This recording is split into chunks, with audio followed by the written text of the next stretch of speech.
ابو بکر رضی اللہ عنہ کسی گواہی کے معاملے میں ہمارے پاس ہے تو ان کی آمد پر ایک شخص ان کے لیے اپنی جگہ سے کھڑا ہو گیا۔ ابو بکر رضی اللہ عنہ نے اس جگہ بیٹھنے سے انکار کر دیا، فرمایا کہ رسول اللہ صلی اللہ علیہ وسلم نے اس سے منع فرمایا، اور رسول اللہ صلی اللہ علیہ وسلم نے منع فرمایا کہ اس بات سے کہ آدمی ایسے کپڑے سے ہاتھ صاف کرے جو اسے پہنایا نہیں گیا۔ میں نے ابو القصیب کو حضرت ابن عمر رضی اللہ عنہ سے روایت کرتے ہوئے سنا ہے کہ انہوں نے فرمایا کہ آپ صلی اللہ علیہ وسلم کے پاس ایک شخص آیا تو وہاں موجود ایک شخص اس کے اپنی جگہ سے اٹھ کھڑا ہوا۔ وہ آنے والا شخص اس جگہ بیٹھنے لگا تو آپ صلی اللہ علیہ وسلم نے اسے منع فرمایا، اور امام ابو داؤد فرماتے کہ ابو القصیب کا نام زید بن عبد الرحمن کا حکم ہے۔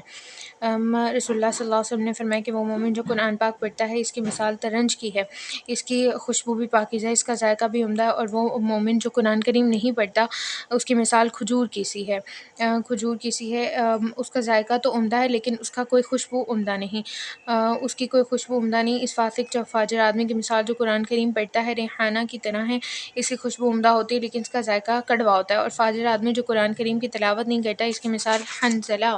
کی ہے کہ اس کا ذائقہ بھی کڑوا ہوتا ہے اور خوشبو بھی کچھ نہیں ہوتی۔ اور ایک آدمی کے ہمنشین کی مثال مشک والے کی سی ہے کہ اگر تجھے اس مشک میں سے کچھ بھی نہ ملے تو اس کی خوشبو تو پہنچے ہی کی، مگر اور برے آدمی کے ہمنشین کی مثال دھونکنے والی کی سی ہے کہ اگر اس کی کالک تجھے نہ بھی لگے گی تو اس کا دھواں تجھے ضرور پہنچے گا۔ ابو موسیٰ اشعری نبی کریم صلی اللہ علیہ وسلم سے روایت کرتے ہیں کہ آپ کے قول تت محامر تک ابن معاذ نے اضافہ کیا کہ انس رضی اللہ عنہ فرماتے ہیں کہ ہم لوگ آپس میں گفتگو کرتے تھے، نیک ہمنشین کی مثال ایسی ہے، آگے ساری حدیث بیان کی۔ آگے جناب ابو سعید خدری رضی اللہ عنہ فرماتے ہیں نبی کریم صلی اللہ علیہ وسلم نے فرمایا کہ سوائے مومن آدمی کے کسی کی صحبت مت اختیار کرو، اور تیرا کھانا سوائے پرہیزگار کے کوئی نہ کھائے۔ رسول اللہ صلی اللہ علیہ وسلم نے فرمایا کہ آدمی اپنے دوست کے دین پر ہوتا ہے، پس ہر ایک کے دیکھ لے کہ کس سے دوستی کر رہا ہے۔ آپ نے فرمایا کہ تمام ارواح انسانیہ گروہ در گروہ تھے، پس وہاں جن میں آپس میں تعارف تھا تو وہ ایک دوسرے سے الفت رکھتے تھے، اور جو وہاں آپس میں ناواقف تھے وہ یہاں بھی مختلف رہتے تھے۔ جھگڑا کرنے کی ممانعت کے بیان میں نبی کریم صلی اللہ علیہ وسلم جب اپنے کسی کام میں کسی صحابی کو بھیجتے تو فرماتے کہ خوشخبری دیا کرو اور نفرت مت دلایا کرو، اور آسانی دلاؤ تنگی مت دلاؤ۔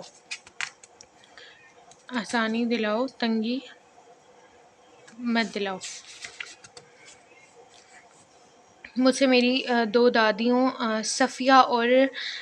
دحیبہ نے، جو علیبہ کی بیٹیاں تھیں، اور موسیٰ بن اسماعیل نے کہا حرملہ کی بیٹیاں تھیں، دونوں قیلہ بنت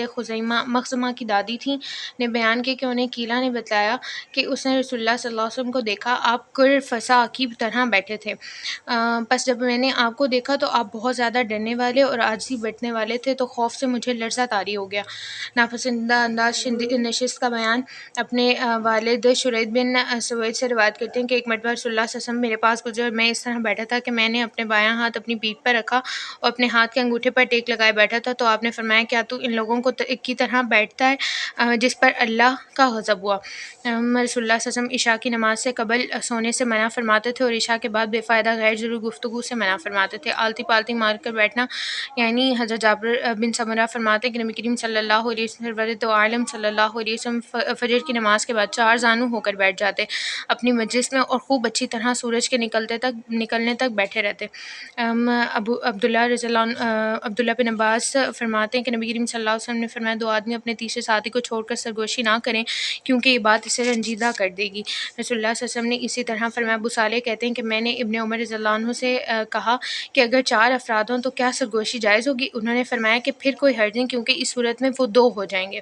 مسجد سے اٹھ کر لوٹ آنے والا اس جگہ پر بیٹھنے کا مستحق ہے۔ رسول اللہ صلی اللہ علیہ وسلم نے فرمایا کہ جب کوئی شخص مسجد سے اٹھ جائے پھر وہ واپس لوٹ آئے تو وہ اسی جگہ کا زیادہ مستحق ہے۔ ابو درداء رضی اللہ عنہ کے پاس آتا جاتا تھا تو ابو درداء نے فرمایا کہ رسول اللہ صلی اللہ علیہ وسلم جب تشریف فرما ہوتے تو ہم بھی آپ کے ارد گرد بیٹھ جاتے، پھر آپ صلی اللہ علیہ وسلم واپس جانے کے لیے کھڑے ہوتے تو آپ کو اگر دوبارہ آنا ہوتا تو اپنے جوتے اتار کر وہیں رکھ دیتے کہ جس سے آپ صحابہ سمجھ جاتے کہ آپ واپس آئیں گے، پس وہ وہیں رکے رہتے۔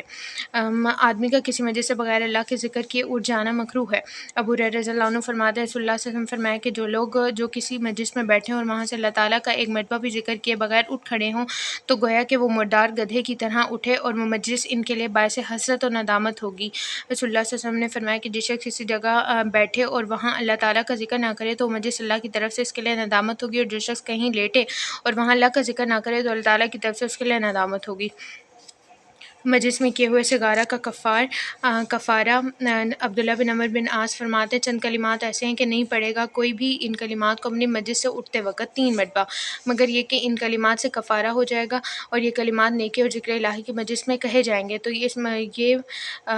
تو یہ اس مجلس پر ان کلمات سے مہر لگ جائے گی جیسے کہ انگوٹھی سے کتاب پر مہر لگائی جاتی ہے۔ اچھا، وہ کلمات ہیں سبحانک اللہم و بحمدک لا الہ الا انت استغفرک و اتوب الیک۔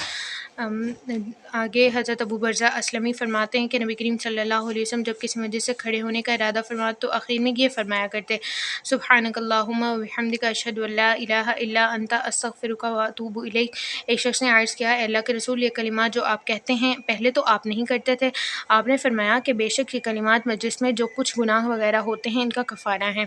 محمد بن یحییٰ فارس فریانی، اسرائیل الولی، زہیر بن حرب، حسین بن محمد، عبداللہ بن مسعود فرماتے ہیں رسول اللہ صلی اللہ علیہ وسلم نے فرمایا کوئی شخص مجھے میرے صحابہ رضی اللہ عنہ میں سے کسی کو بات نہ پہنچائے، کیونکہ میں چاہتا ہوں کہ تمہاری طرف اس حال میں نکلوں کہ میرا سینہ صاف اور میرے دل میں کسی طرح کی کوئی میل نہ ہو۔ لوگوں کو شر سے بچتے رہنے کے بیان میں